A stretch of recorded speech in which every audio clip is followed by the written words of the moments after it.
সম্মানিত দর্শক মন্ডলী, বিডি জনমতের প্রতিদিনের আয়োজন প্রতিদিনের জনমতে আপনাদেরকে স্বাগত জানাই। আপনারা জানেন আমরা প্রতিদিন ঢাকা থেকে প্রকাশিত জাতীয় দৈনিকগুলোর প্রধান প্রধান শিরোনাম নিয়ে আলোচনা করি। খবরের ভিতরে যে খবরটিকে আমরা তুলে আনার চেষ্টা করি এবং দু একটি খবরে আমরা নিজেরা বিশ্লেষণ করার চেষ্টা করি যেখানে আপনাদের মতামত প্রতিফলিত হয়। আসলে আমরা শুরু করি আজকের জাতীয় দৈনিকগুলো শিরোনাম দিয়ে। প্রথমে যে দৈনিকটি আমার হাতে আছে সেই দৈনিকটি হচ্ছে দৈনিক ইত্তেফাক। ইত্তেফাকের প্রধান শিরোনাম, সংস্কার ও জুলাই সনদ নিয়ে সমঝোতায় আসতেই হবে। যুগপৎ আন্দোলন শুরু 18 সেপ্টেম্বর। তিনটি দল মাঠে নামার সিদ্ধান্ত নেয়নি, কর্মসূচি দিয়েছে খেলাপথ, জামাত ঘোষণা দেবে আজ। তারপরের দৈনিকটি হচ্ছে দৈনিক সমকাল।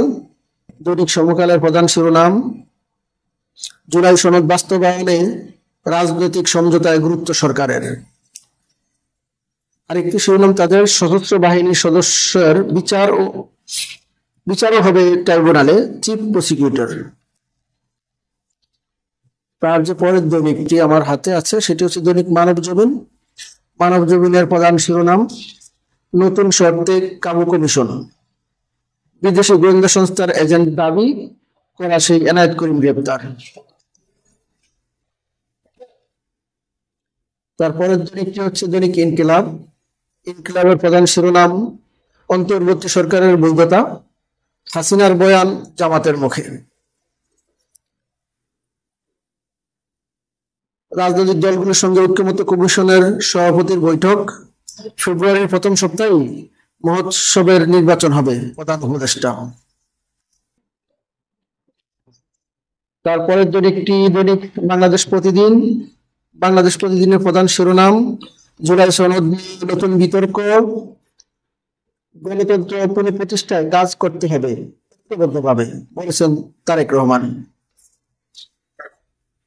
তারপরের দৈনিকটি হচ্ছে দৈনিক কালবেলা। কালবেলার প্রধান শিরোনাম, চার কুতুবের হাতে জিম্মি,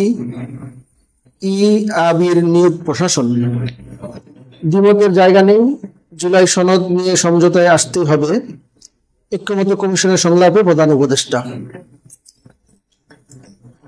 সমন্বয়ক পরিচয় দেওয়া তিনজন থানায় ছিলেন জামাই আদরে, এটা আরেকটি শিরোনাম, প্রতিবেদন তাদের। তারপরের দৈনিকটি হচ্ছে দৈনিক প্রথম আলো। প্রথম আলোর প্রধান শিরোনাম, মহোৎসবে নির্বাচন হবে যদি ঐক্যমত্যের মাধ্যমে ফয়সালা হয়, সংলাপে প্রধান উপদেষ্টা। জমির বিরোধে খুন, দুর্ঘটনায় মৃত্যু, তারা জুলাই শহীদ। তারপরের দৈনিকটি আমার হাতে সেটি হচ্ছে দৈনিক নয়া দিগন্ত। নয়া দিগন্তের প্রধান শিরোনাম, নির্বাচন হবে নবজন্মের মহোৎসব, জাতীয় ঐক্যমত্য কমিশনের সভায় প্রধান উপদেষ্টা ডক্টর ইউনূস। পরের দৈনিকটি হচ্ছে দৈনিক যুগান্তর। যুগান্তরের প্রধান শিরোনাম, স্বৈরাচারের পথ বন্ধ করতে হবে, ঐক্যমত্য কমিশনের বৈঠকে প্রধান উপদেষ্টা। জাকসু নির্বাচন, কোন দল ও নেতিবাচক ইমেজে ভরাডুবি ছাত্রদল ও বাকচাষের। সর্বশেষ দৈনিকটি আমার হাতে সেটি হচ্ছে দৈনিক আমার দেশ।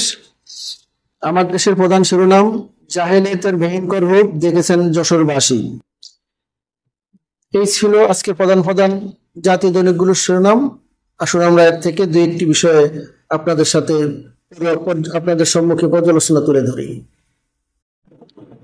সম্মানিত দর্শক মন্ডলী, এই জাতীয় দৈনিকগুলো থেকে একটা বিশেষ খবরের দিকে আপনাদের দৃষ্টি আকর্ষণ করছি। সেটা হচ্ছে যেটা কালবেলা প্রকাশ করেছেন, সমন্বয়ক পরিচয় দেওয়া তিনজন থানায় ছিলেন জামাই আদরে। আমরা যদি একটু ভিতরে এই জিনিসগুলো আমরা একটু দেখতে যাই, সে ভয়ঙ্কর তথ্য বেরিয়ে এসেছে।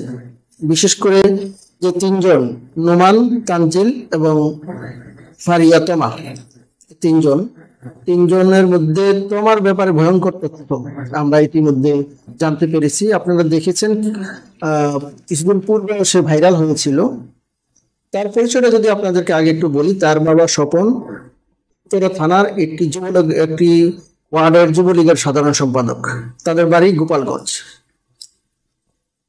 সরকারের 24-এর যে 5ই আগস্ট যে ফেসিবাদ পালিয়ে গিয়েছে, ঠিক সেদিন এই তমা কিছু ছবি তুলে ফেসবুকে প্রকাশ করে, এবং প্রকাশ করে সে পরবর্তীতে সে এনসিপির সাথে যুক্ত হয়। তো তার আগেও তার বিরুদ্ধে এই ধরনের, তার বাবার বিরুদ্ধে এরকম মানুষের উপরে অত্যাচার নিপীড়নের অনেক অভিযোগ আছে। সমস্যাটা হয়েছে সমন্বয়ক পরিচয় দেওয়া। এই তিনজন উত্তরার একটি গার্মেন্টস মালিকের বাসাতে গিয়ে তারা হুমকি দেন। হুমকি দেওয়ার ফলে তাদেরকে বলেন, আপনার নামে বড়মা হত্যা মামলা আছে, আমাদেরকে 5-10 লাখ টাকা দিলে আমরা এই বিষয়টাতে আপনার সুরাহা করে দিতে পারি। অভিযুক্ত তিনজন পরদিন একদিন যে 4.5 লাখ টাকা, 5.5 লাখ টাকা তারা নিয়ে আসেন। পরবর্তীতে বাকি টাকার জন্য তারা ওখানে প্রেশার ক্রিয়েট করতে থাকেন ওই পরিবারটির বিরুদ্ধে। পরে পরিবারের পক্ষ থেকে থানায় মামলা করা হয়। মামলার পরিপ্রেক্ষিতে তাদেরকে গ্রেপ্তার করা হয় এবং তাদের থেকে 4,30,000 টাকা জব্দ করা হয়।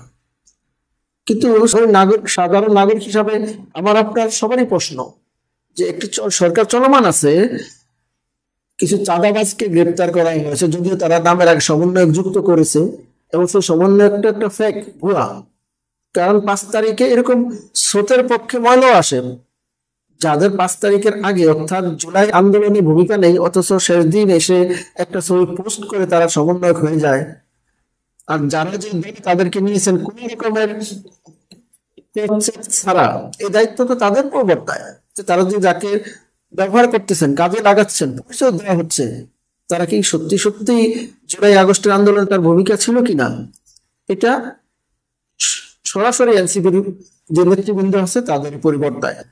যারা ভূমিকা রেখেছে তারা ছাড়া আর কেউ সমন্বয়ের নাম ব্যবহার করা উচিত না। যদিও 24-এর যে এটি এ জাতির গর্বের একটা অংশ, সেই গণ অভ্যুত্থানকে নিয়ে কিছু ছাত্র তারা এটাকে ভিন্ন খাতে প্রভাবিত করছে, টাকা কামাইয়ের একটা ধান্দা হিসেবে নিয়েছে।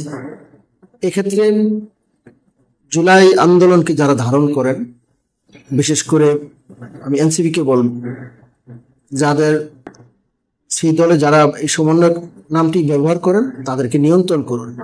এই নৈতিক দায়িত্ব কিন্তু আপনাদের, কারণ এই সমস্ত সমন্বয়কদেরকে আপনারা দলে নাম দিয়েছেন, তাদেরকে সমন্বয় নামে তাদেরকে মাঠে কাজ করতে দিয়েছেন, এর দায়িত্ব কিন্তু আপনাদের। সো নিয়ন্ত্রণ করুন এবং জুলাই আন্দোলনকে অমর করে রাখার জন্য ভূমিকা রাখুন। ধন্যবাদ সবাইকে আমাদের সঙ্গে থাকার জন্য। আমাদের চ্যানেলটি সাবস্ক্রাইব করুন, লাইক কমেন্টস করে আমাদের সাথেই থাকুন। কৃতজ্ঞতা আবার। আসসালামু আলাইকুম।